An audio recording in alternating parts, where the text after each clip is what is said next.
Where you going? Good, Sam, how are you? Can't complain. No bad weather, nothing. That's a good thing, right? Pretty good so far.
No, that caution seems slow. I do too.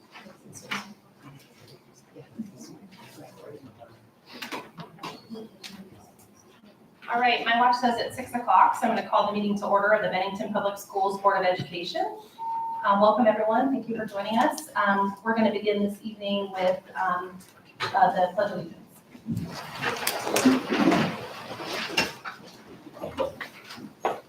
I pledge allegiance to the flag of the United States of America and to the republic for which it stands, one nation, under God, indivisible, with liberty and justice for all.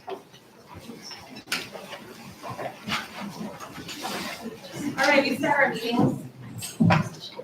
We start our meetings with the public forum section of our meetings. We'd love to hear from our community members. We have gold colored sheets on the back of the table back there. So if you'd like to speak with the board this evening, please fill one of those out and bring it up to Jody, and we will make sure you get included.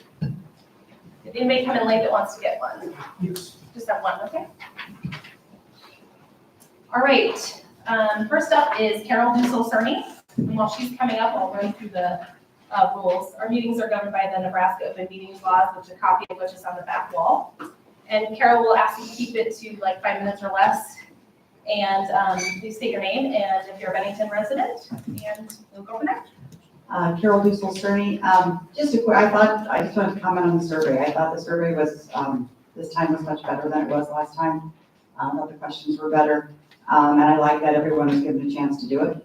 Unfortunately, I guess I'm the only procrastinator out there because I was going to do it after work on Monday the 4th, and it got closed as soon as the day was over. You didn't have a chance in the evening to go in and do it. I wasn't aware of that. Now, I've probably spoken enough where everyone probably knows my opinion, maybe more than they want to.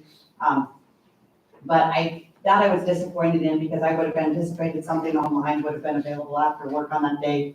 And I think maybe I'm the only person again who procrastinates and says, oh, it's due the 4th, I'll do it tonight. Anyway, that's my only comment, but I do think the survey was a lot better. But you might have gotten a few more comments had that been left with them. Thank you. Thanks, Carol. Thank you. Thanks, Carol. Does anybody else wish to speak to the board as part of the public forum section? Quiet tonight. All right. The next item on the agenda is our consent agenda. These are items that are generally routine, and we just do one motion. It includes the agenda, approval of the agenda, approval of the minutes from our last meeting, which was November 13th. Bills, which Steve and I had for review this month, as well as personnel items. Is there a motion? I move to approve the consent agenda as presented. Thank you, Tim. Is there a second? Second. Thank you, Jeremy. Steve and I had bill review this month, and we had a semi-annual bond principal payment that went out, as well as the board, just to make for your awareness, we did have the QC funds that were paid off. And so the bond fund shows that those were paid off as well. So those two items, Steve did the math for me on it, and it was about 8 million. Yep, 8.4. So that was good news. Our school resource officer contract went through. That was a big dollar amount, and then the other one was, I think that's it. Do you have any other ones that you wanted to comment on, Steve? No, there wasn't anything that was Perfect. noticeable. All right, Jody, you want to call the roll? Christie, Yes. Kara? Yes. Steve, Yes. Allison? Yes. Jeremy, Yes. Tim? Yes. All right, we'll next proceed with, motion passes. We'll next proceed with our presentations to the board administrative reports, and we'll start with Mrs. Lefko from Heritage.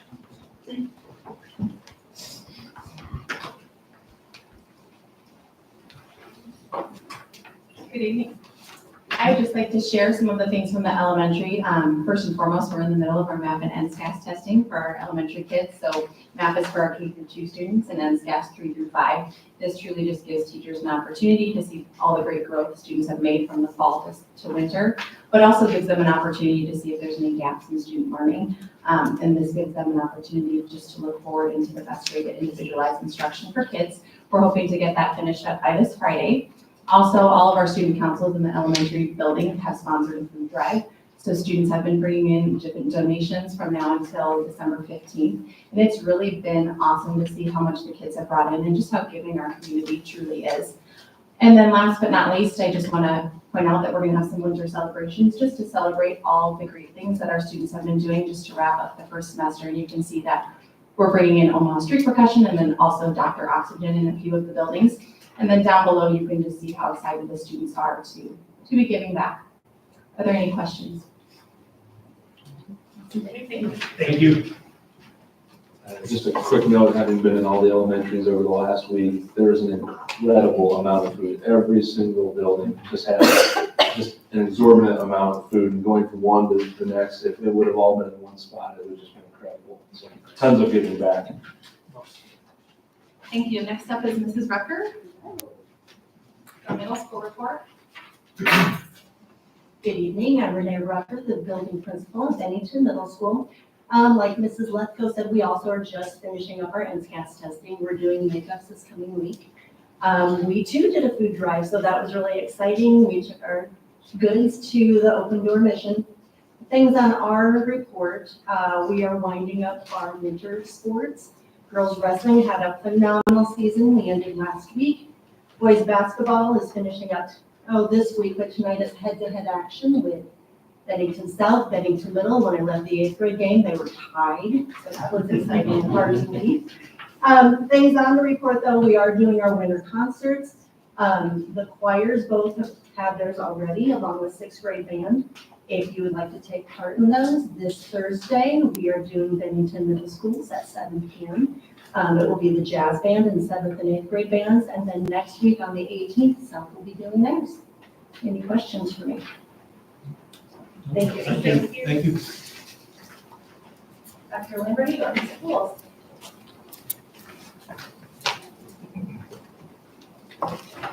Hi, Cody Bowl, Assistant Principal, Bennington High School, filling in for Dr. Lamberty tonight. A few things just want to highlight. First of all, our one-act play production did a fantastic job. Had the opportunity to see that a couple different times. EMC champions and cast and crew did a great job. It was very well done. Big shout out to our Unified Bowling District champions, November 28th, who participated at state championship. Great experience for all and coaches and participants there. Just a reminder for everyone, we have semester finals coming up next week. On Tuesday, December 19th, we'll do odd periods, and then Wednesday, December 20th, we do even periods. And just lastly, just want to give a big thanks to our BPS Foundation members. Came out on November 30th to speak to our class of 2024. Blake Thompson, Megan Shapersman, and Megan Detchins, who came out and discussed scholarships with our soon-to-be graduating seniors. Any questions? Thank you. Thank you. Mr. Bembrook, I think you're next. Usually.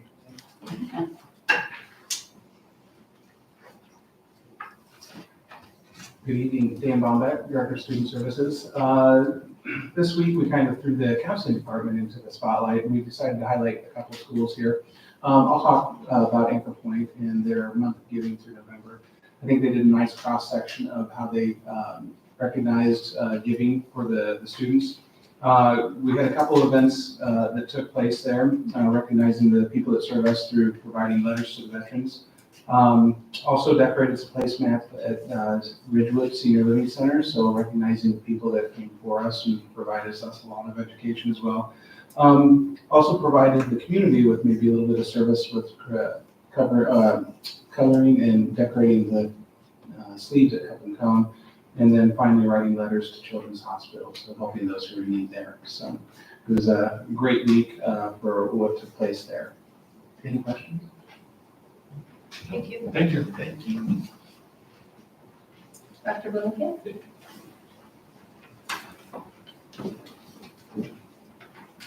Good evening, Matt Holmkamp, Assistant Superintendent of Operations. Just a few things to highlight here. First, the second bullet there, if you remember, this summer you did approve the purchase of our final 2 original boilers to be replaced up at the high school. Those 2 boilers were installed here over the last few weeks and are being optimized right now up at the high school. So just wanted to give you an update on that. For the 3rd year in a row, we've been named to ALICAP's Safety Honor Roll. ALICAP is our insurance company that we work with here in Bennington. Prestigious award that we're proud to accept again. Also comes with a little monetary reward as well, with a 5% credit on our yearly dues. So that's a little over $27,000 that saved us. There's a formula that goes into place to determine who in the state would win that award or be eligible for that award. It has to do with the number of workman comp claims that come in. It all has to do with the number of trainings and the amount of trainings that we do here proactively in Bennington in order to move forward. So proud of our staff and our workers here in Bennington for the 3rd year being awarded with that ALICAP Safety Honor Roll. If you could scroll to the next page there then, please. Just a few pictures. Our training room, I've been talking about that here for the last 4 or 5 months. Our old weight room up at the high school is just about done with the renovations. Here are some pictures there. Those top 2 pictures are on the east side of the old weight room. You can see on the left side, the 2 windows there will be the trainer's office. On the right side where that little cutout is, that's going to be where the whirlpools are located. And then the 2 pictures below, we built a wall down the middle of that 1,800 square foot facility. Put a wall up on the west side of the facility will be our health classroom, and it will also be second as an addition to our wrestling room. And since we'll be able to roll wrestling nights out every day at the end of school and host some wrestling practice in there as well. So just a few things that are going on around the district as far as operations. Questions that I can answer for you? No, thank you. All right, thank you. Thanks. Thank you. Dr. Hoagie?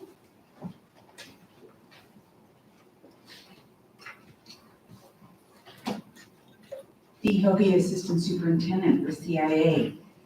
Tonight, we finally have the embargo data is finally out from last spring's state testing. And so they'll walk you through some of that information. At the top, we have the ELA, the English Language Arts, which covers reading, writing, and reading is a couple of parts, vocabulary and comprehension, as well as writing.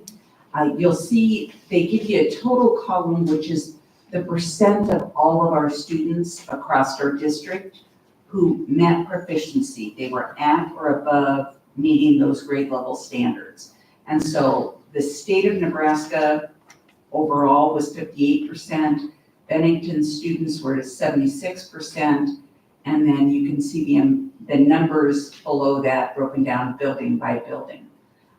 We do some comparison to other districts that are similar to us, that serve similar students, look like us, offer similar programs as well.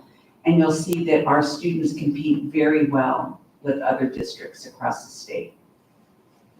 In mathematics, you'll see 81% of our students hit the mark, and you can see it broken down grade by grade, all the way to our 8th graders, where 89% of the students hit the state standards. So great achievement there, and you can see the breakout school by school as well. The next section, the students in 5th grade and 8th grade take a state science test. And so overall, 89% of our students hit those marks in science. Our students have traditionally done very well in science, and that has continued. As you can see, 94%, 92 and 94% of our eighth graders hit the state standards, which is just outstanding. When the state average is 64% and our kids are well above 90, they're doing a great job. The teachers are doing a great job in preparing them and covering that material. The next part of my report talks about the juniors in our high school.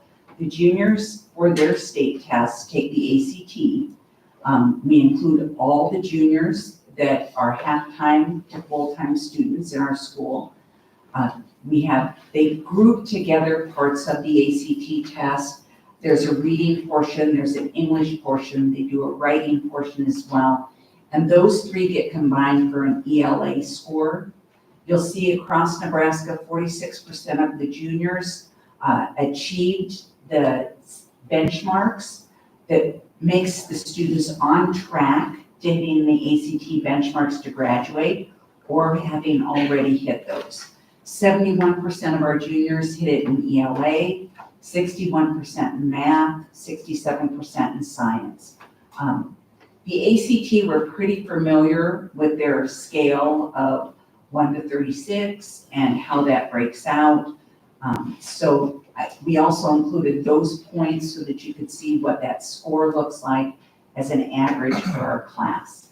Now, when you see our senior scores, which when you get our annual report, you'll see both our junior scores as well as the graduating class scores.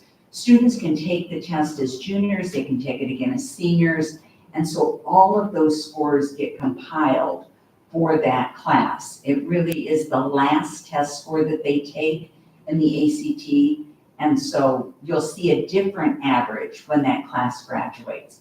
But as a junior class, they're doing a great job. These are our current seniors, and so we'll see their average at the end of the year as well. Any questions for me on the testing piece? I do, actually. Great. So since we're on the ACT one, congratulations, by the way, on doing great for the state averages. Elkhorn, it looks like they're considerably higher. Do we work with other school districts to figure out maybe what led them to get those types of scores versus us, or how does that work? We do. I'm a member of the state CIA department's leads, and we spend time analyzing progress, what our programs look like, what's working, what isn't working. And one of the unique things that we've learned about Elkhorn is that they limit the number of electives kids can take and add additional math and reading courses to students across the grade levels. So if there's a student who's not hitting the mark, they may not be able to take a business course or an extra PE course or a shop class. They're assigned to additional math and reading courses. So, and we're pretty excited that our kids still have all their options open and still get to make those choices. So that's probably the biggest difference between the two districts in our curriculum modeling. Oh, thank you. That's good to know. I didn't know that. Yeah. They would limit that. That's good to know. Back on the grade levels, when we're looking at like the English, if you add that to the English section. You know that? So when we're looking at like Stratford Elementary, for instance, on the 4th grade level, they're substantially lower than the rest of the district. And then we've got Bennington Elementary that seems to be on the lower end of that. But the rest are all in the 70s. What's really led to that? Well, we've just gotten the scores, but we are actually, one of the things that we do on our early out days is actually dig into these numbers. And we work with our principals and our intervention teams to talk about what was going well, what wasn't going well, where are areas of strength, where are areas that we need to work on that. We really get a little bit of breakdown on what standards the students did well on. And so we can dig into that and actually do a little planning for future. But we really try to watch 2 to 3 year pattern to see if we have an area of deficit that continues. If 4th grade would do this consistently year after year, that gives us a flag that there's something in our curriculum that's not strong enough when it gets to that 4th grade group. So whether it's writing or vocabulary or reading skills, which part of the test are we struggling with? Or is it a one-year anomaly where maybe that group of kids, for some reason, did not do as well as they typically do in other years? Because so just so I understand, all of the elementaries are doing the same exact curriculum, same lesson plans across all those. We cover the same standards for each grade level across the district. Teachers do have that flexibility to be the art of teaching, and so you may see tweaks and different flavors from different teachers, but the concepts are all covered consistently across all buildings. Okay. So then it's just something that maybe they tweaked or they wouldn't, because this is an entire grade drop of that Correct. specific school, so that seems to be a drastic. Correct, so it is something that we investigate and we'll watch it for year after year to see if it continues. It's something we need to definitely figure out why. Okay, thank you so much. Yeah, the last thing I'll highlight before giving up my chair here is the state annually gives a rating to our schools and our school district. It starts out as the most important piece is how the kids are scoring on those tests. And so you'll see the AQuest ratings for this year. Our district is rated excellent, and most of our schools have been rated excellent. And so we're extremely proud of that, but there are lots of other factors that get rolled into that. Not only is it how well we score, but it's how hard we're working on attendance, how hard we're working to see growth from one grade to the next. So there's a number of factors that play into that score, but very proud of all the building. Congratulations to our principals and our students for their work that continues to push us forward so that we have an excellent district, excellent schools for our kids every day. So thanks so much. Thank you. Thank you. All right, Dr. Claus, you want to give us the superintendent's report? Yeah, I'll be fairly brief on a few of them, spend a little bit more time on the end, but with the NCS scores that have come out, we're now able to finish our annual report. We've been talking about that for about 2 to 3 months. And so we're in the final stages, and hopefully that'll go out here sooner than later now that we have those key pieces of information. The housing count, each year Bennington Public Schools goes through a process of counting how many houses are currently all the way finished, how many are in construction, and then how many are plotted for development in a later time. And that involves us just driving around from neighborhood to neighborhood, doing a full count.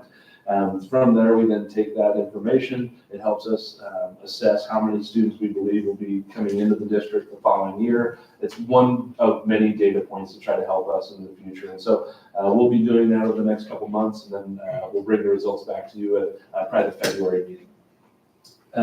Snow day information, we're getting that time of year where we're going to worry about snow days and what those look like. And so that information will be going out to parents and staff members and students over the next couple of days. And then let's hope that we don't have to utilize any of it. Buildings will be closed from a moratorium on December 23rd to the 27th. So that's always something just wanted to note. Then the second last thing I have there is the legislative session. Shocking to feel this way, but it's almost January and the legislature is going to kick up here pretty soon. And so just wanted to make sure everybody's aware that it's coming. This is the short session, so it's only going to be a 60-day session. We'll begin at the beginning of January and go till about the middle of April. A calendar has been provided to you within the superintendent's report as well. A reminder that Julia Plucker from Kelly Plucker will be assisting as kind of the eyes and ears for the district down in the unicameral. And so she'll always be around, and we'll work closely with her to make sure any legislation that's coming through that might have an impact on Bennington, we're able to bring back to you guys, and so we can be as active as we want to be.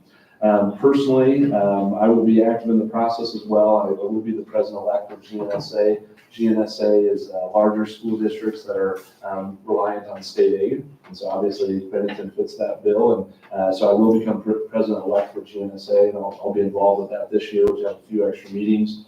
NCSA, which would be the Nebraska Council of School Administrators. I'm on the legislative committee for that as well, which also provides us some extra insight. And then just being a GNS member as well, it seems to get a little more legislative information there. So I will be personally involved along with Julia Plucker throughout the course of the entire session. And then a reminder for you guys, if you did want to go to the NASB Legislative Conference, that's on January 22nd. Let Joey know and we'll get you registered. I did want to take a little bit more time on the last point, which is our bond proposal survey, and just kind of share the results out with you guys and answer any questions that you may have. I'll let you get that, Stacy. So it is all there for you. I want to begin by just recognizing the fact that this was an open survey. The way that it worked through SurveyMonkey is if you tried to submit your results twice from the same IP address, it would kick it out. And so you couldn't just be on my phone all day long doing the results.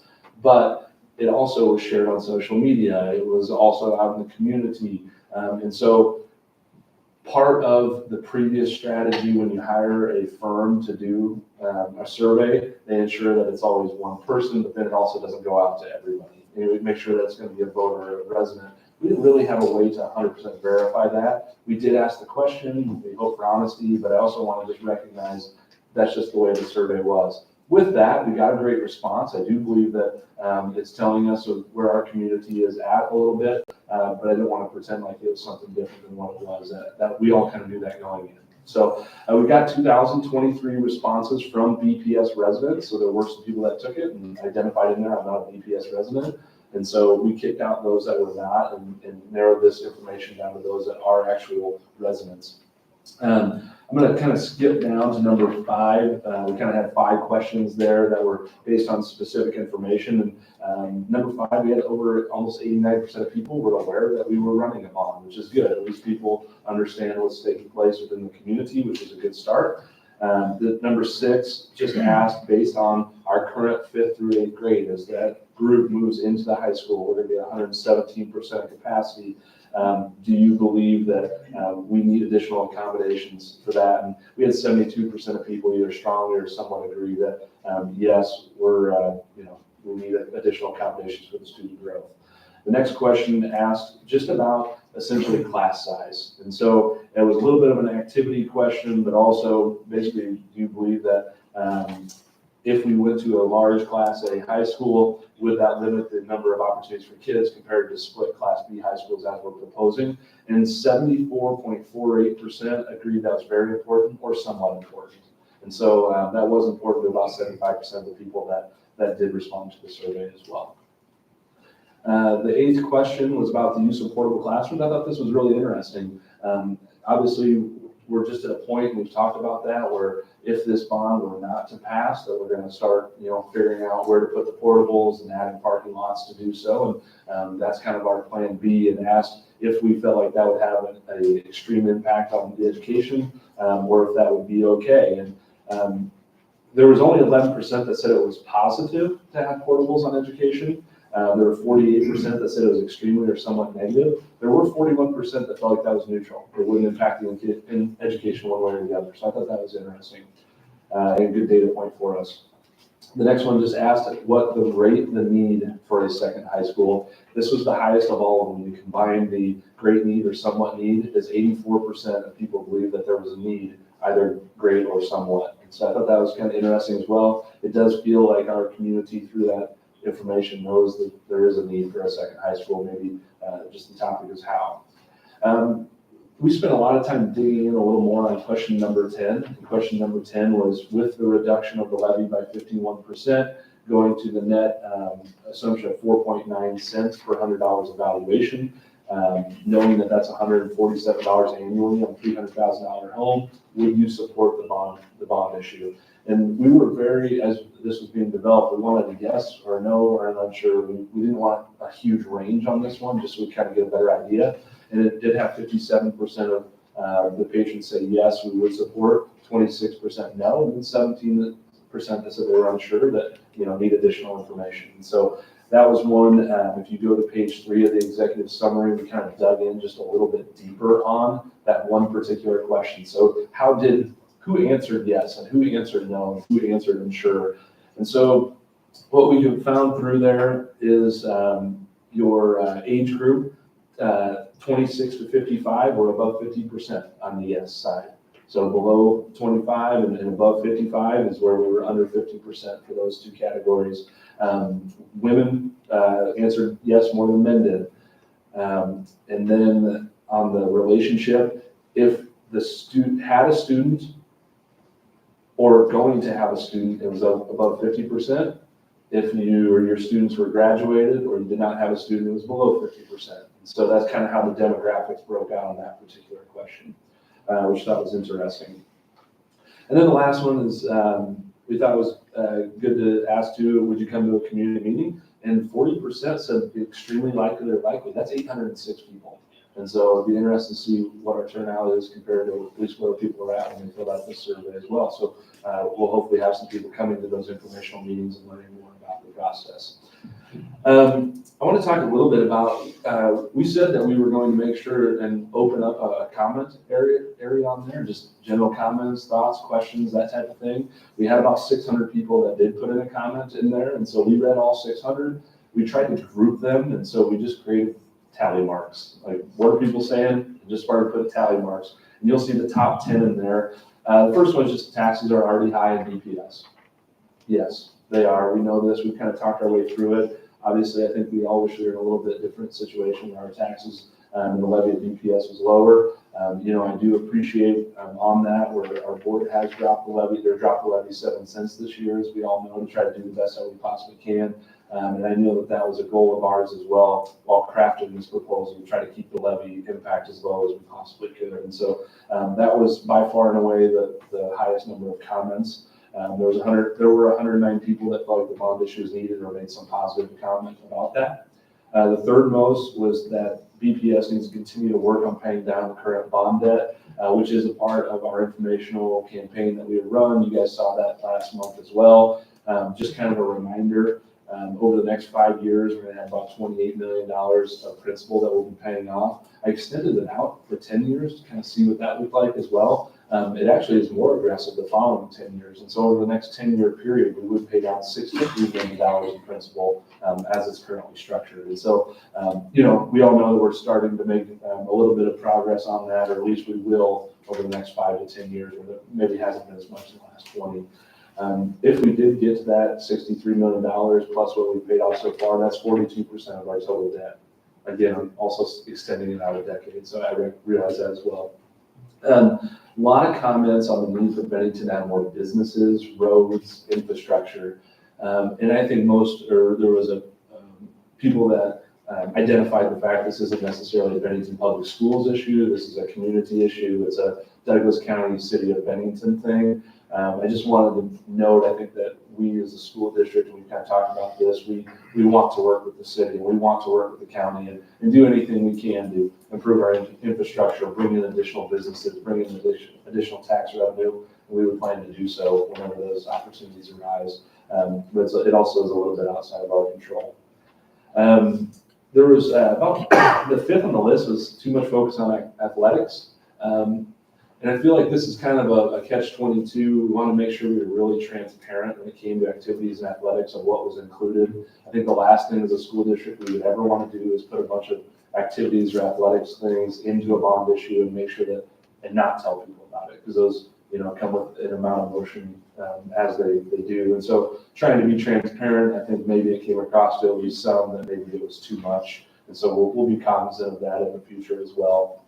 Then the last one I'll talk about is just BPS needs to manage the money better, use what we have, be more transparent. I think that's the goal in the plan. I know it is of the board to be as open and transparent as we possibly can, make sure that we're managing our money in a significantly, in a really great way, and just, utilize what we have better.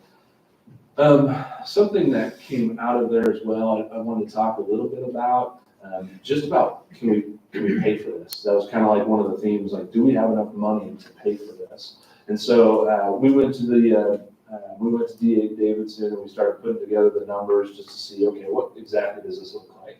And Bennington Public Schools started the year with $7.3 million in reserves within our bond fund. As this current bond is structured, and so a reminder, it's assuming a valuation the first 5 years of 9%, the next 5 years of 7%, all the remaining years at 5%. So let's pretend like that all happened exactly as it would. What would our reserve balance be? And the lowest year would be in 2029, 2030, and we'd still have $5.8 million in that account. So what we're bringing in based on those assumptions, minus the payments that we'd have to make to not only support the current 6 bonds, but the potential 7th bond, our reserves would go down to $5.8 million at its lowest point. And so then I said, okay, well, what exactly does this look like? And, we're gonna have a bad year. Well, you could also have a good year, to balance those out.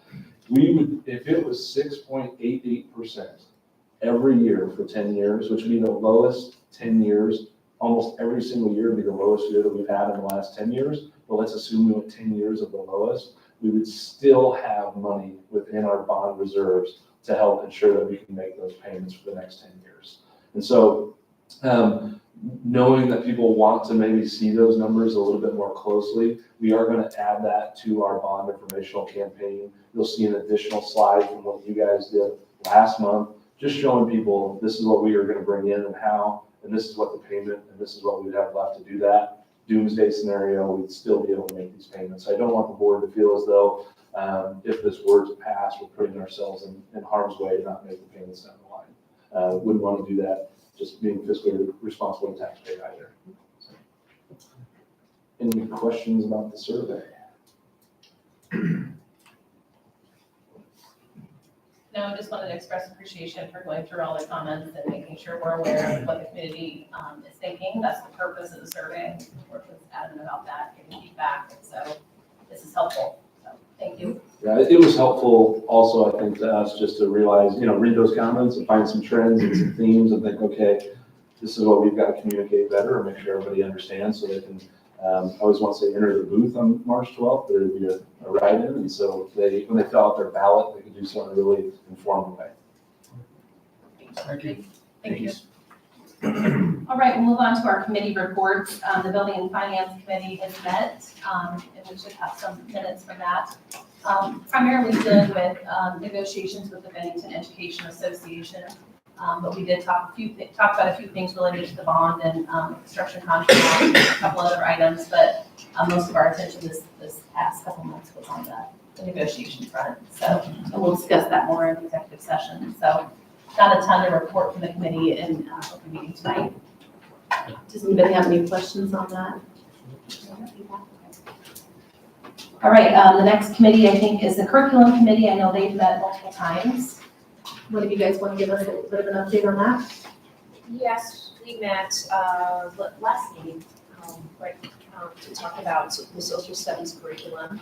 And then our other meeting was those proposals that you'll see tonight. So I don't know if we want to go through those now or we can wait until we get to those proposals. We can wait.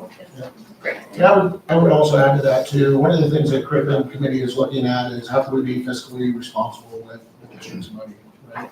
And taxpayers' money. And so we're looking at one, we're unsure with legislation where our budget's coming in. We haven't got the information yet. But we're also looking at what are our needs? What do we necessarily need to have? And then also some of that low-hanging fruit. What can we add as a benefit to the district and our students at a low cost, low impact? So that's something that we've taken under advisement as a committee as well and looking at. So Thank you guys for going through those proposals and figuring those things out. Great job. All right, and the policy committee did not meet since last month, so I don't believe we have a report there. Next, we'll move to our coordinator report, and we have the pleasure tonight of Blake Thompson coming from the Bennington Public Schools Foundation. Welcome.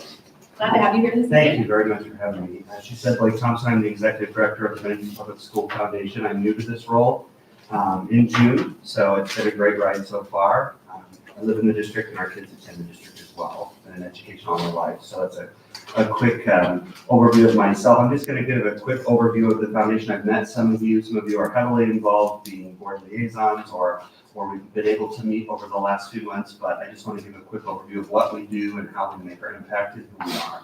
So this is our mission statement, and the biggest piece that I pull from it is we're enriching teaching and learning, and we're doing that by financially supporting the districts with 14 programs. Our staff, we're fortunate to have 5 full-time staff members. Megan, they're all, other than myself, they are all program coordinators. Megan Shapersman is our community relations program coordinator. Megan Dajins is our program coordinator due to scholarships, teammates, and our office manager. And then Faith and Haley manage our All-Star Kids program, which is the education portion. And I'll talk more about each of those programs. In order to meet our mission, we do that with that top statement there, which is leveraging the community to generate resources, build relationships, and just overall build the investment to go above and beyond the norm at BPS. This is our impact over the last year. You likely have received an annual report from us in the mail this last weekend. I'll talk a little bit more about communications here at the end, but it will state this impact, which we're very proud of and excited to build upon. All 8 schools are served, 14 focused programs that I'll go into, over 4,000 students empowered, over 500 teachers and staff supported, and over a $3 million impact. So we're very, very excited for that and want to continue to build that. Our board of directors, we're very fortunate to have a supportive board of directors that helps us do what we do, and this is our new board as of January 1, 2024. So I also listed all of their committees on there and kind of how they impact those committees, because I think it's important to know our committees are meeting monthly. We're very involved, and we're doing that to help guide our board and grow. So I'm very fortunate to have this team of 10 individuals lead our foundation to great strengths. I just want to give a quick overview of our programming. We revamped some of our programming over the last 6 months to kind of rebrand it so that it's a little bit better understood. So we did do some community feedback surveys last year right before I started, and those surveys said we know there's information out there that the foundation can provide for our students, but we're not sure how to get there or how it falls. And so that was part of the realignment, which a lot of what I'll talk about is part of those community feedback surveys. We did exactly what Dr. Plaus talked about with your community feedback surveys. We wanted to use them to our best advantage. So the right side there, my right, your left, is the student and family influence. And that fits our student needs fund, which is kids that maybe their parents aren't able to provide things for them. We provided things from gift cards for food to a new battery for a parent to get their vehicle to their kid to and from school, to PE shoes, just things to help meet basic needs. Our student and family impact is bringing out maybe an author or a presenter to present on a need in the community. Study centers, these are at the middle and high school. We pay for teachers to stay before and after school. We offer an hourly stipend for them to stay and work with our kiddos on some tutoring and helping them with their assignments. And then senior scholarships. We have over $120,000 budgeted for senior scholarships this year. Those are merit scholarships, and in addition, we help coordinate the community scholarships. While we don't fund them, we help get all of the essays and all of those things. And as the assistant principal shared with the high school, we did go and present, and I'll talk a little bit more about that on one of my slides. I'll show you some pictures here in a moment as we go through.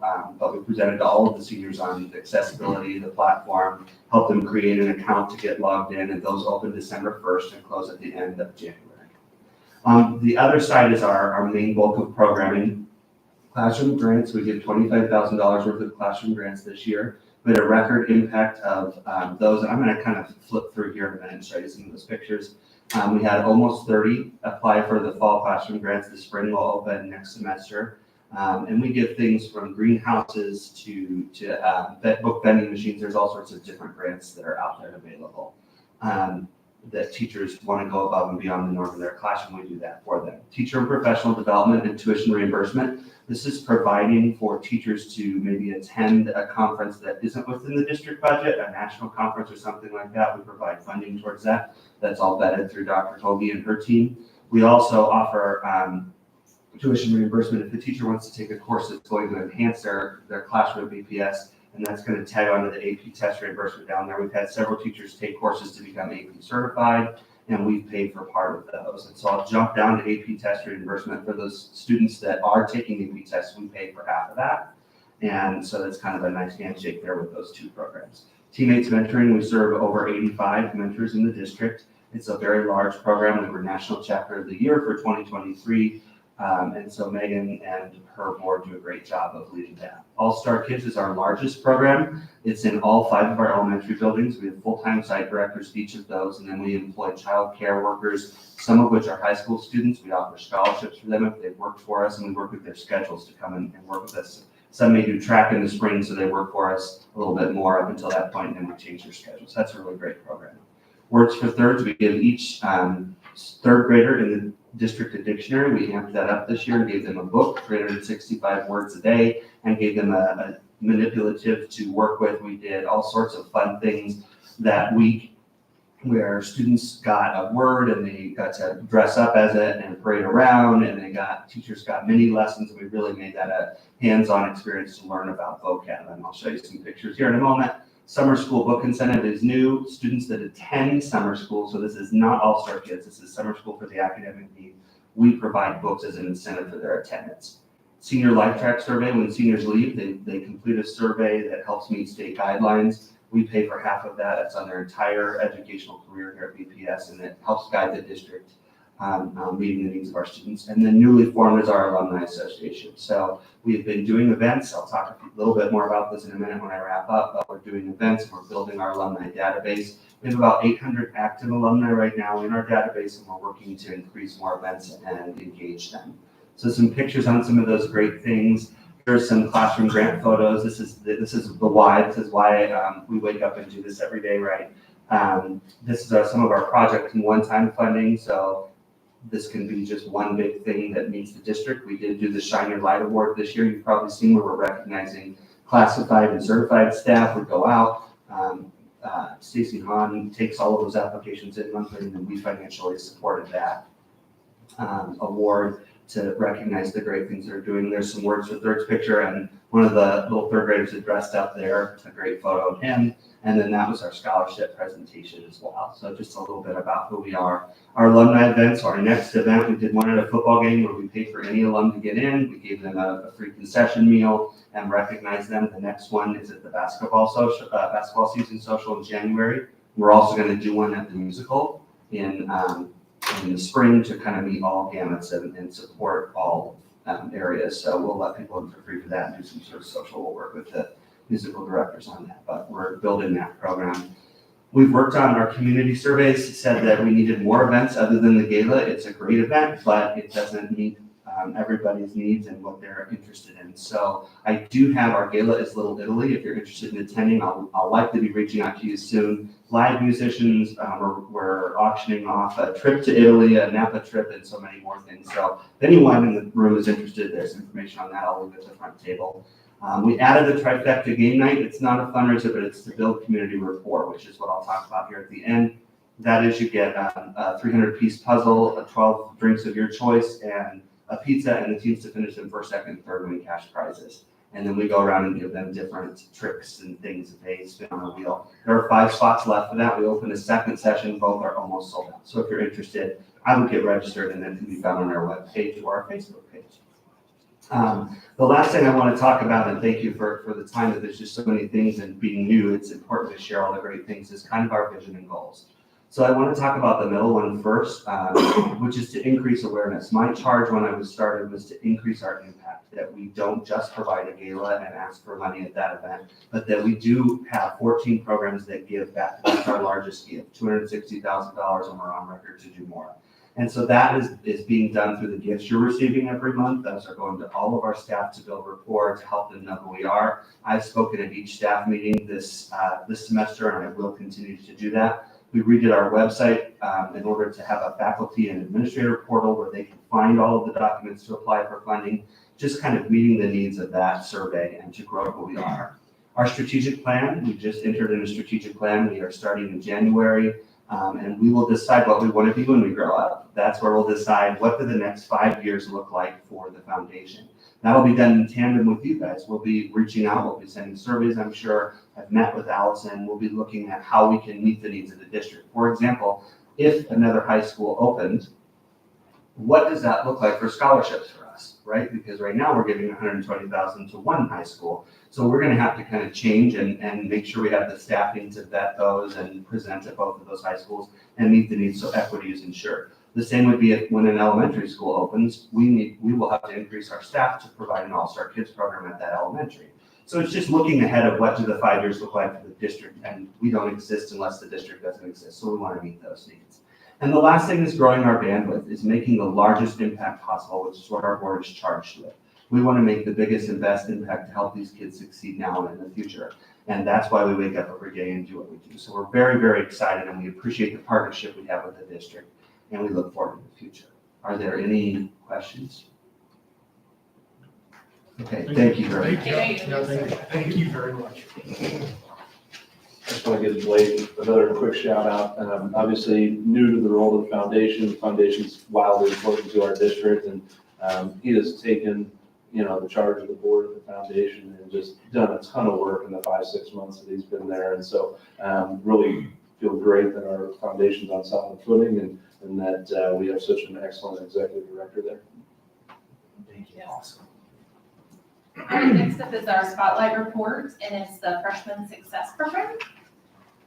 Dr. Lamberty and Mr. Robles are going to present on that this evening.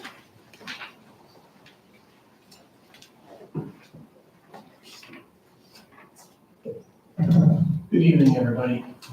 We will go through our slides. My guess is there will be a few questions. First few slides are kind of the evolution, how we come about this, where did it come from, where do we go, and then Cody will talk more about what is currently in place, because like our district, it evolves, it doesn't stay the same, and we try to identify the areas where we need to improve to serve our kids, and hopefully that's what we're doing. Okay, history and research. So this was 2019-20, so the pandemic year, COVID year, and then coming out of that, began to highlight some of the struggles and academic failures kids were having, not just in Bennington, but Gretna, Millard, Elkhorn was part of a MOEC consortium group run through the University of Chicago. So the Chicago Public Schools District had been studying programming and shortcomings within theirs, and then as schools started to read their research, they started to apply that to their own district and find out maybe where we were not meeting the needs of our learners. And our district in particular, Dr. Blumenkamp and I, typically things start to come to light when kids are seniors. And you get to your 4th year of high school and you might be behind a little bit. And now all of a sudden you got to step on the gas and try and get to that graduation platform. And as we started to unravel that, what we saw at the high school was kids were falling behind right away.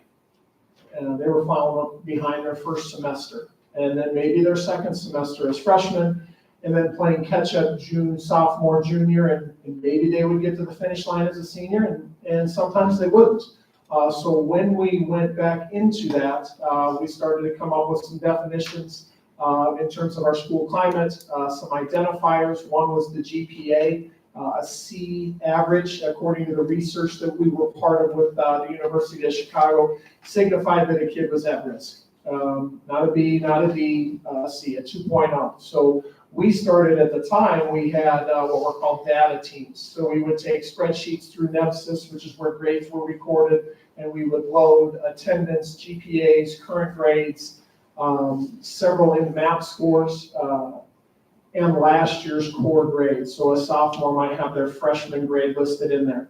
But the GPA 2.0, we would go through as an administration team and flag all these kids. And then we would take them to the teachers and we would have quarterly meetings about, okay, this kid is down across the board, this kid is down in one specific area, what sort of intervention or support could we have in place? We then started, as the kids went through the system, freshman to sophomore, sophomore to junior, that graduation number of credits became pretty important because they were off track if they weren't at a certain number. I think 50 credits is graduation, so typically a kid takes 12 credits, 14 credits per year, 7 per semester. So when you subtracted that from 50, you got to 36 to 38, and then 24 to 20, and 12 to 10 to 14 were kind of the cutoffs we established. Algebra was the biggest culprit. Why was that? I don't know. 2021 was difficult for a lot of reasons. Kids were coming and going. Some kids never came at all. And you had virtual learners, kids that weren't really in the classroom, and you weren't sure exactly what guided and independent practice looked like for a kid that was at home. When they were in the classroom and kids had opportunities to work under the supervision of a teacher, the teacher could verify, okay, well, this is where this kid's struggling. But a kid that was a remote learner, I mean, they might just have their camera off. They might be working, they might not. You didn't know exactly what their resources were or how they were doing. But then the next year came and those numbers were still significant in our opinion. So 2021 was a year going into that summer where our algebra teachers, specifically Mrs. Holt and Mrs. Carter, took it upon themselves to write summer curriculum. Up until that point, we had not had a summer class for algebra. We were using Odysseyware, which was mirroring the semester instruction for English and physical science, but the math courses were not being addressed. So that was one big change for us. I wouldn't say a major dent was put in place, but another piece that Dr. Blumenkamp had instituted that we started to use more frequent in the math department was foundations of math. So foundations of algebra, foundations of geometry, foundations of advanced algebra, which was a support complementary course. So a kid would go to algebra first through sixth hour, then they would return to the math department and they would get additional work. There are no tests in foundations. It's simply, hey, here's some concepts, here's some extra problems. Let's work on these so that way you become more familiar. The idea is you become more confident and you become more successful. The other piece, in terms of just straight up supports that we looked at, was the middle school had 9 periods throughout the day. They had a GSP. Kids had supports within the day. When we came to the high school, or kids came to the high school, a lot of the supports that we had were outside of the day. Morning study center, 7 to 7:45. After school guided study, 3:20 to 3:45. Saturday school became more of an academic intervention, a makeup time. So we really tried to look at what could we offer within the day. And so freshman study halls were born, I think 2 years ago. So general study halls are still part of the high school schedule. But what we've done is we've taken the freshmen out of general study hall. They are put in a classroom with a teacher and they have a structured routine. So they have somebody, like I think Tuesday is, and it's listed there on the right side. First thing they do Monday, Mrs. Barbie, our French teacher, who's also kind of our lead, she is gracious enough every Monday, she sends out a reminder to our staff. Freshman teachers can go into the Google Calendar and they can type exactly what kids should have for the week. And the study hall teachers can see, okay, now there's a math test on Thursday. Or, hey, there's an English quiz on Friday, or, hey, this project is due if you're in infotech. So Monday, the routine is email, check, grades, organization. Tuesday, AR, accelerated reader. Kids spend 20 minutes a day finishing up their AR, which is a pretty big deal right now. We're coming up on the deadline. I'm pretty sure most of the seniors that are in the back of the room would admit to kind of postponing AR until it became a reality the last 2 weeks of the semester. But you get your points, you get 50 points, and it's basically a test grade. Moodle is an English vocabulary activity. Thursday, again, more English vocab prep. And then Friday, review, retakes, test projects, double checking. We initially had kind of a curriculum like self-advocacy, teaching kids how to do emails, and it became more of again, evolving just into, hey, let's get them in a routine. We felt like consistency and them doing the same thing over and over was more productive than a new lesson or something like, let's just get you to be advocates, be organized, prioritize your work, own some of these privileges that are maybe enjoyed by the sophomores, juniors, and seniors in general study hall aren't necessarily available to our freshmen until the quarter after we've had a chance to make sure their academics are off to a solid start.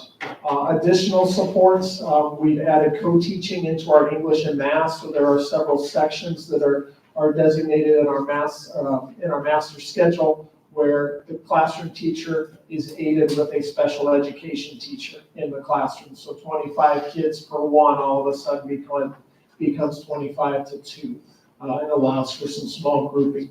We've been blessed, Dr. Hoagie, Dr. Tendall signed off on additional summer school staffing. So again, 25 kids with one teacher. Now all of a sudden we've got 2 to 3 staff members, a para or 2 to do small grouping and kind of give individual attention because, to be honest, while online education and reteaching is is available. It's not always super effective with every single kid. So to be able to break that down. We've talked about the algebra.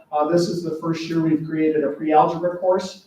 We had a number of kids that were coming to us, some from other districts, some from our own district, and as we unraveled that, it became a deal where they had failed Math 8 or Math 7, 6 or 7 extras, or maybe for 2 years in a row. And they're coming to us and they're all of a sudden gonna magically know math. Really wasn't the case. So pre-algebra, there are some qualifications such as previously failed algebra, multiple failed hexters, below average math scores are the kids that typically get placed in pre-algebra. Academic coach, the PM, AM study centers are still available. And this past year, another thing that we were allowed to do was have our math, English counselors meet with middle school staff. So at the end of the year, the last day, our days are now coordinated and there is a set time where those teachers can get together and our math teachers can ask questions of the middle school math teachers of who should be placed in what class. And then our counselors take that information and try to fit that in over the week, over the summer break. All right, so as Dr. Lamberty mentioned, in all reality, over the last year or so, our MTSS team has kind of started to swallow up a lot of what we're doing when it comes to student assistance and interventions. That kind of includes freshman success. So we were kind of all working towards the same goal, which is ultimately helping students that are struggling achieve at a higher level. As was mentioned earlier, part of what we did was look at a lot of our data, especially in the last year. Where are we seeing our students, especially the grade levels that are utilizing the AM and PM study centers and those things that we currently have in place. At the end of last year, particularly as it pertains to freshmen, only 22% of our students that attended AM Study Center were ninth grade students.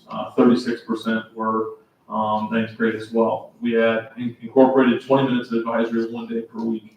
So as an MTSS team, we were continuing looking at, obviously, transportation is an issue for freshmen, even sophomores at some point. And so one of our big focuses to further help our students be successful, kind of to Dr. Lamberty's point earlier, was to try to provide more time in the day where our students could receive assistance, particularly from the classroom teacher. So one thing we did, the big thing this year, part of MTSS, was we incorporated and increased our advisory time by 300 minutes. So last year we would do it 1 day per week. This year we really go about 4 advisory sessions over a two-week time period. We also incorporated Flex Scheduler through NEBSIS. And so for those that have a high school student, you're familiar with the fact that the student can request a teacher on those advisory days. Teachers can also request students. Last year, students mainly stayed with the same advisory throughout the year unless we manually moved them. And as a team, we spent some time moving some students there. This is a much more fluid system and allows the most important piece, which is students are getting to those that they need help when it comes to teachers. And that is really favorable for our students, particularly that have transportation concerns, such as our freshmen. And a lot of our focus through Flex Scheduler and advisory time has really been on assignment completion, reteaching, assessment preparation that we have there. So, you know, our MTSS team looks at all our data, including our freshmen through our seniors, and we set a goal at the start of the year. We share also with all our freshman study hall teachers that our goal was 13.5% or less of our students at the freshman level would be failing 1 or more courses. As of 12/2, and I think this is down even a little bit, as we sit here today, we're at 7.9%. Our freshmen coming this year and done a great job. And I think a lot of the things that we have in place with freshman success and the things that we're providing are really benefiting those students. Overall, as of 12/2, as a school, we are at 11.7%. So when you look at that, 88% of our students are having a lot of success, and we're, I think, reaping the benefits, particularly of what we incorporated with our advisory time. The other piece to talk about, once again, this really affects a lot of freshmen, sophomores. One thing that our MTSS team worked really hard on last year, we worked very closely with ESU3, helping us guide us through that, is Dr. Lamberty mentioned our data teams. We have kind of changed up how we go about referring students offering further assistance, setting up interventions and strategies. One of those, what we basically set up now is a true problem-solving team process. And so our MTSS team has established a PST essentially form and a student referral form. And what our goal was to make sure that we're getting those students that by what teachers are seeing in the classroom, they're being referred to our MTSS team.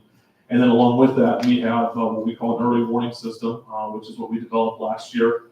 You kind of see what that puts together for us there, that graphic. What we have there, this is what's called Looker Studio, and that is just a snapshot of what is put together for us. All the information is pulled from NEPSIS, and we look at course performance, we look at GPA, we're looking at credits, we're looking at attendance, discipline referrals, academic referrals, and it also gives us an overall score of where that student is. The lower the score, the more green you're going to see. The higher the score, you're probably going to see more yellows and reds, which is going to be concerning. So what we do as an MTSS team is after a student is referred, based on concerns from a teacher, we then look at our early warning system as well and our indicators to determine if the student needs to move to problem-solving team and go forward from there. It may just be a monitor, maybe it's just one class in which they're struggling, that may be working just with that teacher to offer some other interventions or some strategies to that teacher. Overall, if we're seeing a student that is really struggling or off track in a few different areas, we're going to refer them to PST. 95% of our students in PST are going to be freshmen and sophomores, and that's held true so far to start this school year. So as far as the problem-solving team, as far as who makes that up, it's at least two of the teachers. It's typically a teacher that does a referral, and maybe another teacher once that student is having a lot of success. So we're getting both sides of the story and seeing how, what is maybe that, how is that student being successful in the classroom. Administration also is part of the team. We include the guidance counselor, we include our school psych, our behavior interventionist is also part of it, and then Catherine Sindel, our student service and SPED, as a student service and SPED representative, has also been part of the PST process.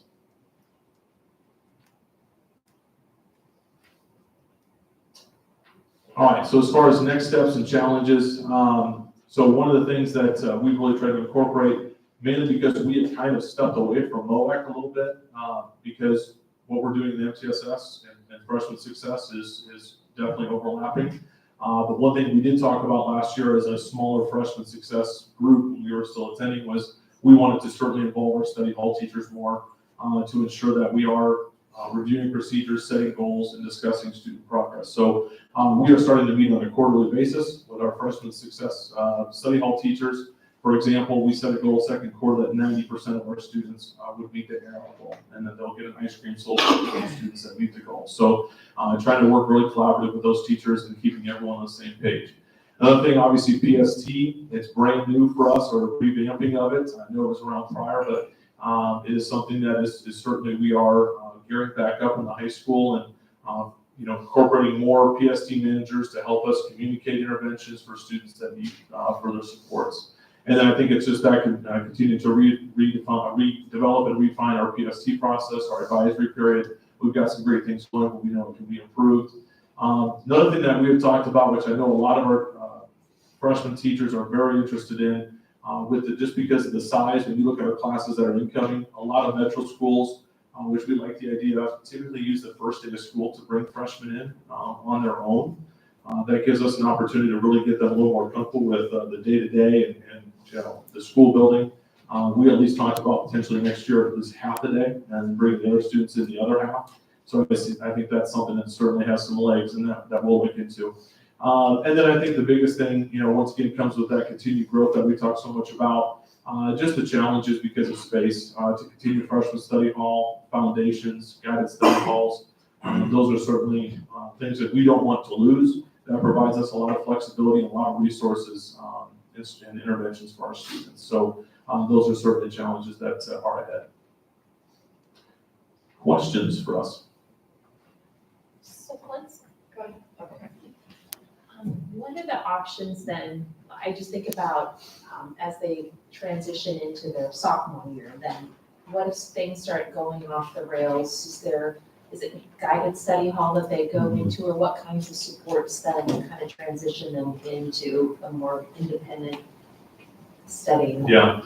So I think you hit on a major one there. So one thing that we did this year, the MTSS team looked at those students that may have struggled last year as freshmen, that may have, been referred, in the case of the data team, may have been academic coach or any of those things. We placed those students in guided study halls to start the year as one strategy to ensure that, we're staying on top and getting on right away as far as the organization and assignment completion and those things, which is proven to be pretty successful. A lot of our students, a couple of them, would like to pull them out of the study hall, but the parent wants to keep them in. So we're going to go with what the parent would like to do, but we've seen success there. I think the other piece of it is academic coach.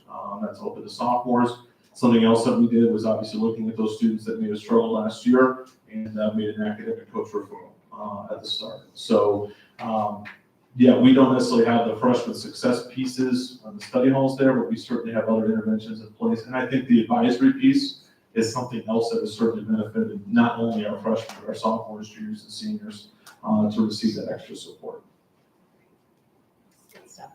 Yeah, my question was just for the PSTs, what involvement do the students themselves and the parents have in that team process? And are they at the meetings or are they informed? How does that work? Yeah, so one thing on the referral form, I would say first and foremost is when a teacher refers a student, one of the first things on the form is has the parent been communicated with. I think we made that very clear as a team, that if we haven't made contact with the parent and expressed these concerns, then we're not moving forward in the PST process. We need to make sure we go back and communicate these concerns.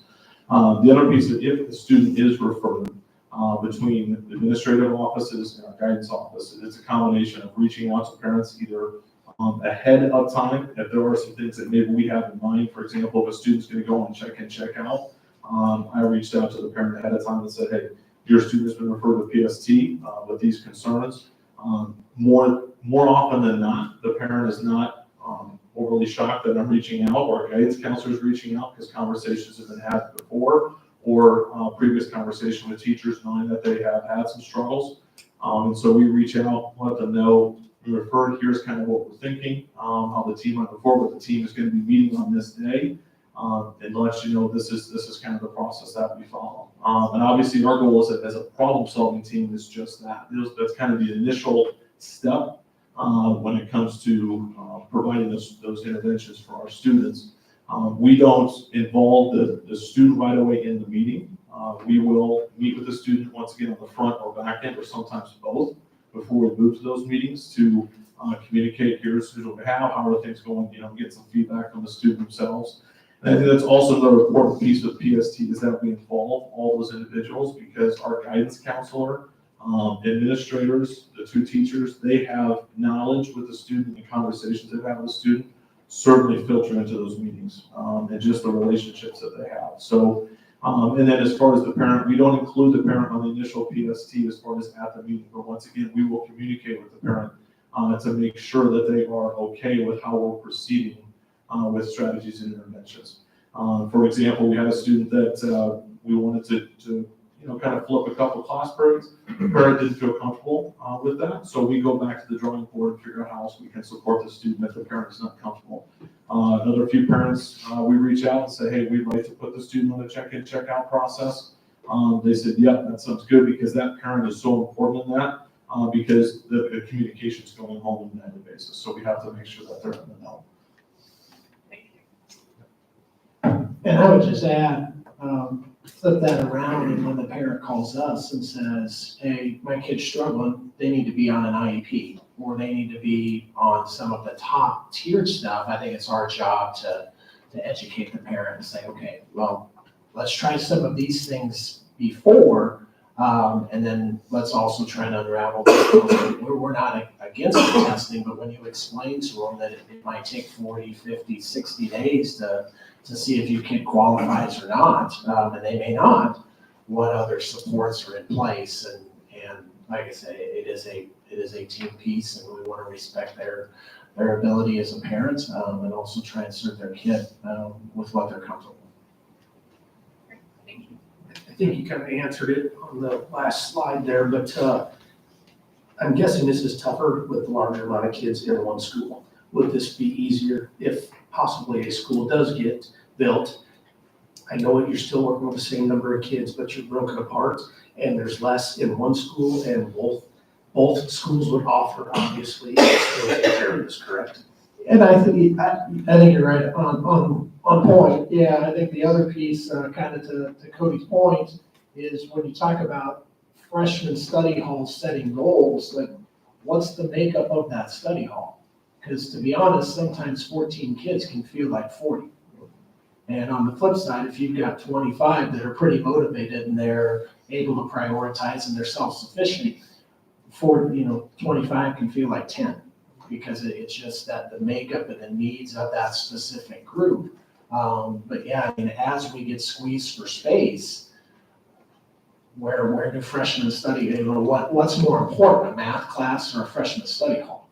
Or an extra social studies class, or, and then we're starting to lose those smaller numbers, or those kids are going back into a general study hall and it's one teacher for 50 kids, which would be the art. Thank you. And it looks like one of the bullet points you guys have on here talks about students who fall behind or get off track on graduation credits during their freshman year. Spend additional time or course slots making up those credit hours or credits, if you will, instead of being in elective classes. So it looks like we are eliminating our electives, or at least the opportunity for those electives if they are falling behind in grades, right? It's a balancing act, yeah, because 50 credits is the magic number, but there are so many that are required, and what are kind of the wishes, because you get a junior that maybe needs to go take physical science. Well, physical science is a freshman level class. So does that junior really want to go sit in class for 18 weeks with a bunch of freshmen? Okay, well, they probably don't. So now how do they take credit recovery to take the course? And then what science class or English class, or what are they filling that with?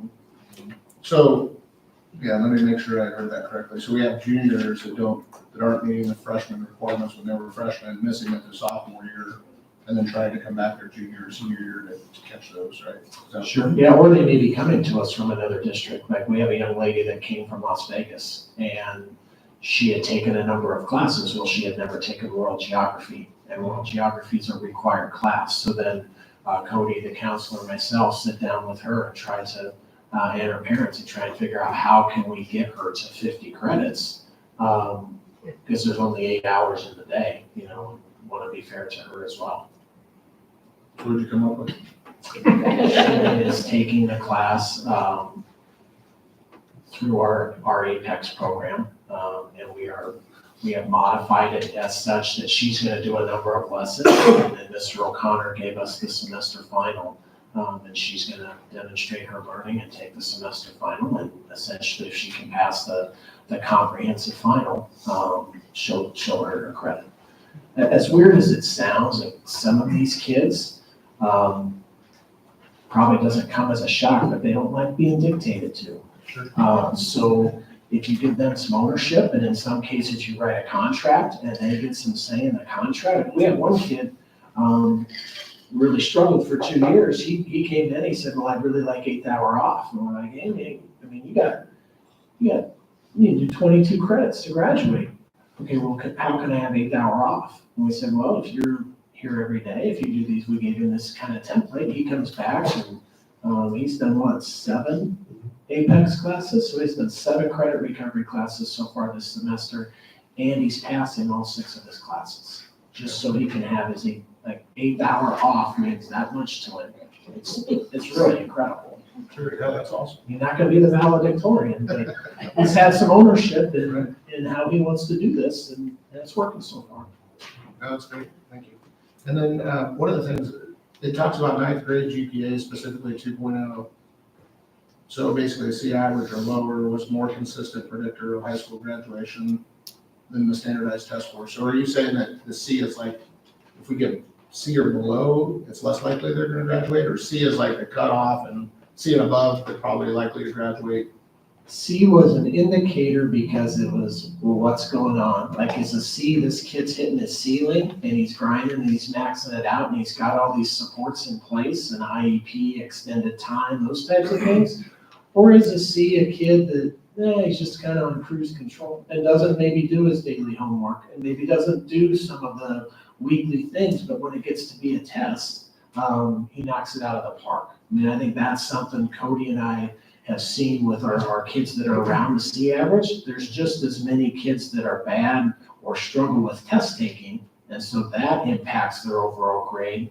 And there's a handful of kids that just kind of blow off the daily work and kind of those day-to-day things because they know they're gonna go in, I know this, and it's a test, and I'll pass the test, and I'm not worried about it. So that 2.0, that C is, it's just an indicator, well, why? Right. What's going on here? Let's look at this one. Let's look at this just a little bit closer. Last one, and I promise last one. So the next slide, it talks about the COVID and then our percentages, right? Like algebra 2021, 70 Fs, 12 to 16%, English, physical science. But then we go down and you guys were talking about ninth grade is your goal is 13.5%. So is that, so I guess help me understand. So the one up above is just breaking down by like maybe class or, group, and the other one's just an overall. Yeah, the slide that has the specific, those were class, but that was just a snapshot of that class that year. Gotcha. And then Cody's did the slides about the current realities, and he can probably explain that a little more. Yeah, so then the other slide there, as far as the current data, looks at just the ninth grade goal overall, not looking at one class, but looking at the entire courses. Yeah, all courses, failing one or more courses, we're at, like I said, 7.9% right now, students failing one or more courses at this time. Do we know what our overall scores were back in 2021, 2022? Since we just had those, if we don't, then maybe we can get it next time. Yeah, I know Dr. Lamberty has that information. I have to go back and jog my memory. I know last year, we ended overall, and once again, it's hard to compare. It's apples and oranges when you look at, just looking at grade level. So it's tough to compare, this ninth grade class to last year's ninth grade class. It's better to probably look at how's that group been performing, over a period of time. But I do know last year we were, with our freshmen, we were roughly about 17% failing one or more last year. We were able to actually get our overall school goal last year. Our goal was, I think, 10%. I think at the end of last year in the spring, we were at 10.5% school-wide as far as failing one or more classes. So we certainly increased our goal this year, setting our sights a little higher to hopefully continue to provide those resources to help our students be more successful. Yeah, I mean, it definitely looks like we're moving in the right direction for sure, so. Yeah. And then we're looking at, then that same grade that's probably gonna be, are they gonna struggle, do we think, all the way through school? Last year's freshman and maybe the year before? Are we seeing that trend, or are they catching back up? Well, I went through, I can say positively, our sophomores, last year's freshmen, as I mentioned, they were about 17% at this time. They're at 15% this year, so we're seeing a 2% drop, so that is improvement. What I can tell you is that the struggles, and I hate to lump a whole group because you're still talking, roughly 85% of your kids are doing outstanding, are doing well. But the sophomore group in particular, we do have some students, a core group of students that we've had our struggles, attendance-wise, discipline-wise, which certainly lends itself to students that are going to struggle. And so, to be honest, the sophomores and being a little more focused on how we can support that group is something that our MTSS team talks just about every month. And the reality is you probably have a handful of students accounting for about 80% of those failures. And that's just reality. But at the same token, we still need to figure out how we can better support those students and seeing what we can put in place. But it's certainly a group, as we've seen, that we certainly need to address, particularly as we get to junior year and the ACT comes a call and moving on to make sure that also by the time they're seniors, the majority of them we want all of them to graduate. And so we've got to continue to look at how we can support that group. Thank you, guys. Thank you, gentlemen. Yeah. Thank you. Just wanted to thank you for putting the data and also getting the feeling you really know the students. And I think that's what I love about Bennington is that I know you guys know the kids and what's best for them. So thank you. Thanks. All right, time to new business. The first item up for new business this evening is district purchases related to some equipment for track and field. The Building and Finance Committee met on October 24th. Kim, I know you did the bids on these. Do you want to walk us through what those are? Yeah, we had, Mr. Kessel, actually, our activities director, reached out. Our pole vault pits and our high jump mat were at the end of their lifetime. They were purchased when the track was installed 16 years ago, and it was time for some new equipment. So we looked through UCS is the organization that we are going to ask for approval for in order to purchase both of those pieces for our track program. We also had two other organizations that we reached out to get bids. UCS was considerably less than both of those. Did double check on the equipment and what we were getting, and have been validated that that is a great piece of equipment, both for the high jump and for the pole vault pit. And so that is our recommendation to the Building and Finance Committee, which comes to you as a school board here for that price for both the pit and the mat at $30,300. I don't remember if we asked, are those stored inside? I don't remember. We moved them inside, yeah. After. Yep. I could remember. Yep, they go into the cave. All right, any other questions? All right, I move for approval of the purchase of the track equipment not to exceed $30,300. Second. Thank you, Tim. Jody, call roll. Christie? Yes. Kira? Yes. Steve? Yes. Allison? Yes, Jeremy? Yes. Tim? Yes. motion passes. Thank you. The next item before the board this evening is the proposals from the curriculum committee. And it sounds like you guys met on the 27th to walk through. I know Steve, you mentioned some of those lower hanging fruit where we can get some bang for our buck with dollars and really improve the educational environment for our students. If you guys want to walk us through a few of those, I know we've had the ability to look at the proposals, but. We'll walk through some of those. I might ask Dr. Hoagie to help me out if need be, but first one is our paraprofessional training. So one thing that we've found, just as we've continued to grow, we've got 8 buildings, and just making sure that all of our paras have the training that they need and it's consistent across the district. And so most of this would be additional hours for our paraprofessionals, and then that'll allow us to have a system-wide paraprofessional training. This is something that we've heard from our paraeducators as well. We want more training, we want more information so we can better serve students. And so a lot of this would be hours to do so. The middle school wrestling program currently, we have, they go to one school, and we have about, I think it was about 40 girls that are out. It's like a perfect split. 20 is at Bennington Middle School, 20 are at Bennington South Middle School. And so splitting those 2 programs and allowing them to be in their own buildings. Next one is middle school play production. We currently have play production as a 12-week block of time. They spend 6 weeks on the basics of acting and learning about it, then 6 weeks putting together like a mini play. We're talking about splitting those, so play production 1 would be a little bit more in depth. Play production 2 would be a better play. And so if you are wanting to put in more time into play production, you now have that opportunity in the middle school as well. A BMS Leadership Academy, and so this would just be adding a leadership academy within one of our guided study halls, just to help our kids become better leaders within the buildings, and obviously we'll feel the fruits of that down the line. The 5th one is our basic math progression. This is just taking our basic math and ensuring that we have a consistent scope and sequence from freshman to sophomore to junior year. Right now it's a little broken up, and this would bring it all in a perfect progression. Number 10 is no money, as well as we implemented the trigger system this year to add positions that we know were necessary just based on growth. We miscalculated a little bit on our TNL and our PE within the middle school area. They put that as a proposal asking for those triggers to change, and they were corrected. So we'd like approval of that to continue to change the trigger system, which we know is going to take a few years to develop and make it perfect.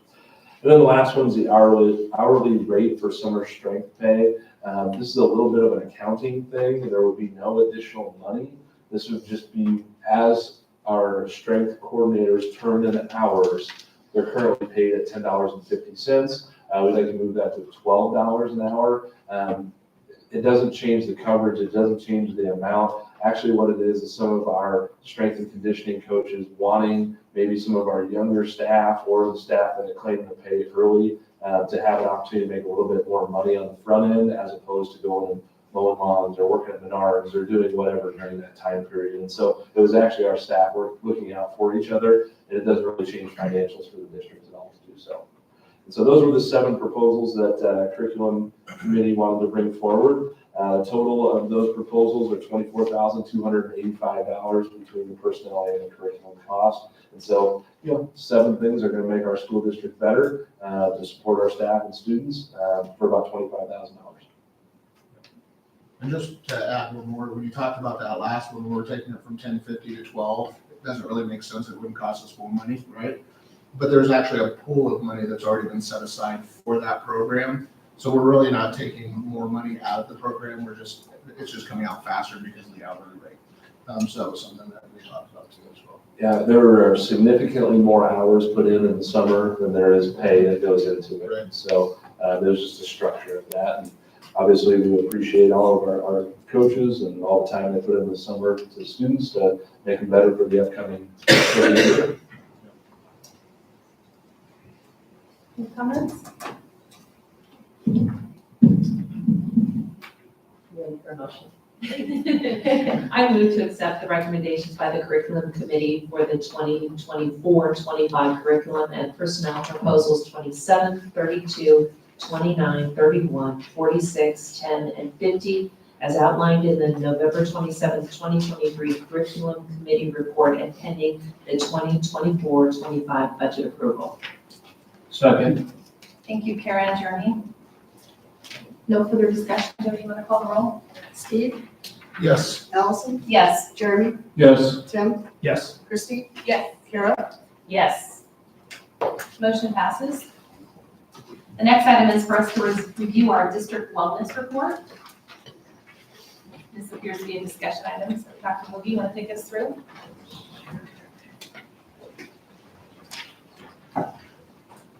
This report comes to you annually from our district team. We have representatives in each of the school buildings for this, and we have been part of the EHA wellness program for 13 years now. This is open to all employees, classified, certified, and all of you are invited to be part of this program as well annually. It involves giving people extra knowledge about health, whether it's how much water you should be drinking, how much exercise you should get, how to eat better meals. But they have lots of different informational pieces for us, as well as challenges that are offered to staff members throughout the year. We have had, we jumped from 462 employees and spouses to 506 over the last year, which was a 9.5% increase in our numbers. As people participate and complete parts of the wellness activities, we earn money back from the pool, out of the insurance pool, and so we got over $1,600 back. Our committee that is the leadership team, we do things within district to help incentivize activities we have in our own district. We often do a walking challenge during the spring. And so we host that ourselves rather than doing it with the state, because the state's offering different challenges and activities through the year. So it gives us a chance to do that in-house and offer prizes to our staff as well. So the other pieces that you see in our notes for you, if people complete the personal health assessment, everybody earns a $25 health gift certificate.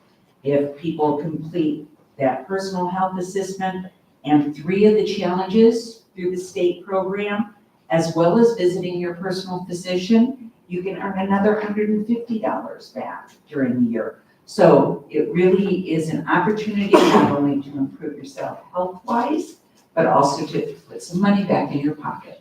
So we're really excited about being, we've been on the ground floor with this organization. Not every district across the state has had the same opportunity to be part of the Elevate program, where you get that extra $150 back. But we've been thrilled with it, and our team continues to participate and do good things. So any questions I can answer for you? Thank you. Thank you. Thanks. Thank you.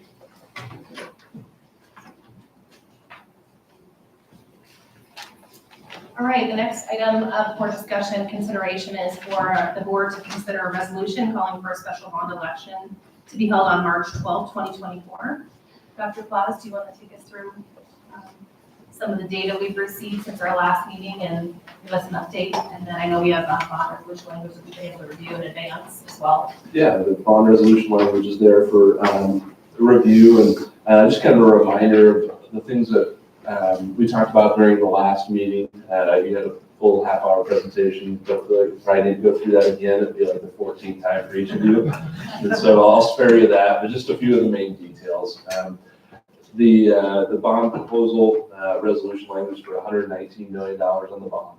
The total project would be just over $128.5 million. And so knowing that $9.5 million would be coming out of the special building depreciation and general fund to support that part of the project. The project would be for a new high school at the 180th and Military location. It'd be a 252,000 square foot facility, equipped with everything you would expect out of a high school, from classrooms to gyms, auditorium, CTE area. Just another note on that CTE area, a reminder that the programming within the new high school would be different than the program we have at the current high school, and students would be able to travel back and forth as their interests lie within there. And then just ensuring that all of our activity and educational opportunities at both schools were consistent and fair between them. Total price tag for all of the construction was just under $100 million to do so. Along with that, we needed to do some public and utility infrastructure, so put in the roads, widen the roads, all of it that comes with that. That has a price tag of just under $1 million to do so. The technology, equipment, furniture to put within the building as well was $8.2 million. The jurisdictional fees and utilities that we'd have to pay to get the water and sewer there was just under $3 million. And then the fee for architectural and engineering was about $6.2 million. General expenses at $800,000. And then design contingency, if you remember, we pared it back to 3.5%. That'd be just under $3.5 million in the design contingency. A couple other things about this project. It does not include anything, the renovation of Badger Stadium. That was in the previous one to expand it. That is not included in here. I'm going to say it, even though it wasn't included in the last one, there's not a pool in this one as well. These funds are focused on that high school project and that area of development around it. So all in, the total project cost $128,518,118 as an estimate. If we were to move forward, again, just over $9.5 million that we would utilize from the special building fund, the depreciation fund, and the general fund. This is over the next 4 years, and so it's not like it has to be tomorrow. We would utilize all three of those funds in some way. Currently, we have over $12.5 million in our special building fund. So if it had to be tomorrow, we would be able to do it tomorrow. And so it is we have the ability to utilize that as well. Assuming our everything continues with our growth estimate assumptions, our valuation growth assumptions we talked about last year or earlier in the night of the 9% for 5 years, the 7% for 5 years, and 5 years beyond that. Our estimated levy impact is 4.9 cents. That's an increase of 6.7 to the bond fund, a decrease of 1.8 to the QC Puff fund, and we are at 4.9 cent total. And we've done that over the 10-year period, just like we talked about earlier. Assuming everything stayed level, the lowest our reserves would be in the bond fund is $5.8 million. We have some ability on both ways.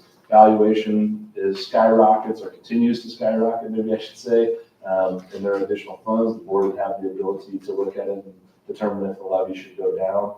If it comes in lower than we're anticipating, we have the reserves to make that up without increasing the bond fund levy. And so we are in a good place within our bond fund as well.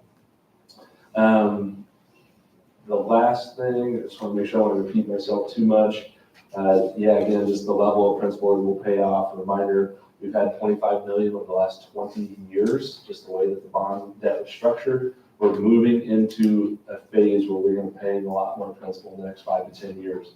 28 million in the next 5 years, $63 million over the next 10 years. And so Bennington is at a place both currently that we're able to make the payments if this bond were to pass, and also in the future. In addition, we're at a place where our principal is going to start coming off at a significantly higher rate than it has in the last 20 years. And so we're in a better spot on both fronts.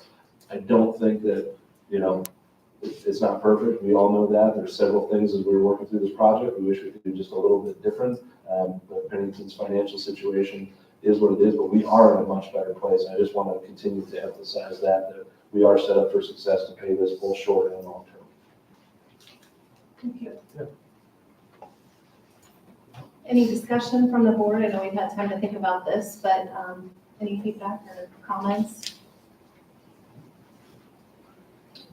I just wanted to mention that I appreciate the work you've done and jumped in here since July to try to do a deep dive into the financial data and listen to all the board comments, listen to the community through the survey.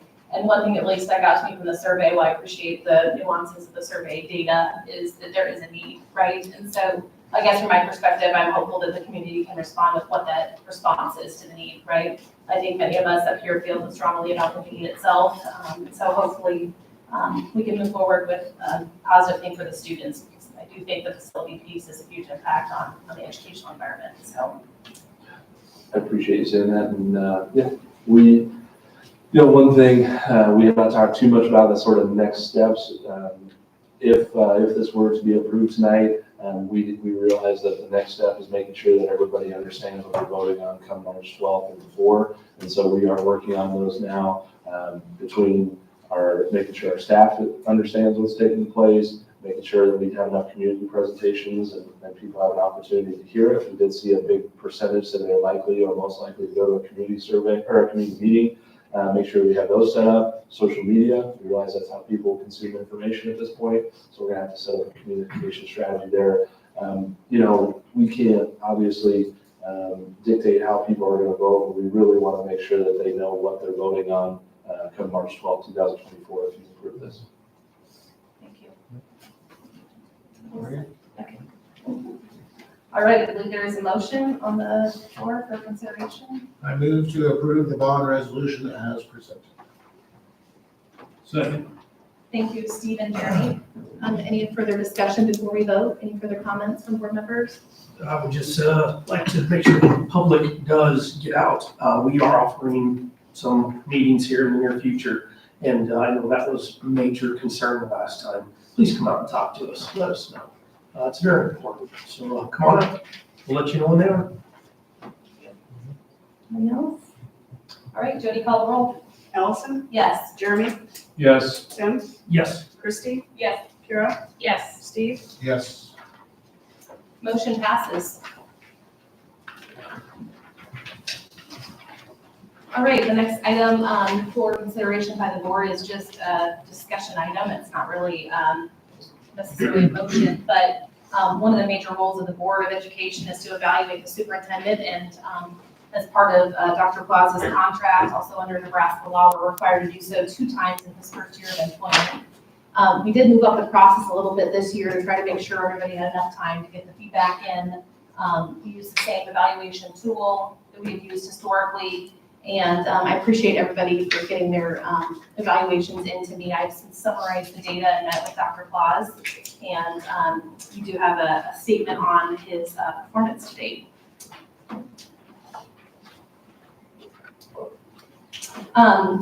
The Board of Education is required by Nebraska statute, Board Policy 30205, and contract to formally evaluate the superintendent's performance at least annually and twice in his first year in the district. Thank you to all 6 board members for providing their evaluation of the superintendent's performance from July through November of this year. The board will perform a second formal evaluation of the superintendent prior to July 1st, 2024, probably in the late spring or early summer. The superintendent and the board president reviewed the feedback from the last 5 months and noted areas of both strength and opportunity. The superintendent's performance evaluation reflects 6 priority areas, including board relations, community relations, staff and personnel relations, educational leadership, business and finance, and personal qualities. Board members agree that the superintendent demonstrates strong performance in the following areas: using data to inform decisions, working tirelessly to advance the district, seeking understanding of concerns and values of the district and this community, and building consensus and ensuring a positive culture. Particular strengths were noted in the superintendent's interpersonal skills and his business and finance knowledge, where the superintendent consistently leverages strong analytical, organizational, and communication skills. The board also recognizes the superintendent's time devoted to community engagement and developing relationships with patrons. The board expressed opportunity for growth in managing the complex, high-volume workload to prevent his short-term burnout. The board encouraged the superintendent to advise the board of resource needs and continue dialogue to manage this seemingly impossible task. In conclusion, the board is grateful for the superintendent's tireless efforts since July 1st to immerse himself in the Bennington community and to remain steadfast on decision-making, always focused on what is best for students and families. So all in all, it was a superb evaluation, so thank you very much on behalf of the board for your work. I know your growth opportunity is challenging, there's just a lot of work to be done, so probably not fair. I think that's probably a district issue too, but please continue to keep us apprised on what resource needs you have so that you can stay around. Yeah, thank you guys too. Obviously, we've got a lot of challenges to work through as a district, just in the short term. Being one of the fastest growing districts in the state of Nebraska, we're probably always going to have those challenges. I appreciate that. Really appreciate the support of the board through the first 5-6 months. You guys have been awesome. I do feel like that we are working together really well as a team, and so I appreciate that from your guys' perspective. And I also promise to keep working for improvement. Does anybody else have any comments? Great job. Thank you very much. Yes, Thank I you, would just Jeff. like to thank you and also thank all the people that are around you that support you, and that goes to everyone in this district. I think that everyone's gonna come together, hopefully, and supported you, and I think that makes a huge difference, and a lot of those people are in this room that support you, and we appreciate all you've done. I know you've been going nonstop, even before you got here. Thank you. And we do have amazing people. I agree with you. All right, the next item is the negotiations committee has met with the Bennington Education Association on November 27th, and we're working for a potential agreement for the 24-25 school year. The Board of Education would like to go into executive session, so I think there's a motion for us to discuss strategy with respect to the negotiations. I move that we enter closed session for the purpose of holding a strategy session regarding collective bargaining as an executive session is clearly necessary for protection of public interest. Thank you, Sam. Is there a second? Second. Thank you, Chrissy. Jody, call roll. Christie? Yes. Kara? Yes. Steve? Yes. Allison? Yes. Jeremy? Yes. Tim? Yes. Motion passes. We do anticipate action following the executive session. I also promised the kids we'd be done by 8, and so I'm trying to keep my end of the deal.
way to go.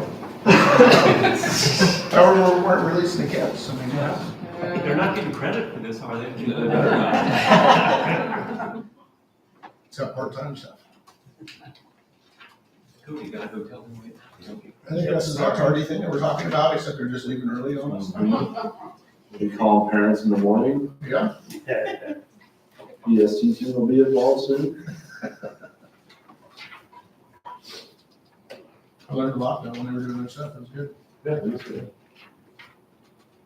All right, I'm ready to call the meeting back in open session at 8:04. Rob, are you ready? Okay. All right, I believe there is a motion on the floor to discuss the results of our executive session.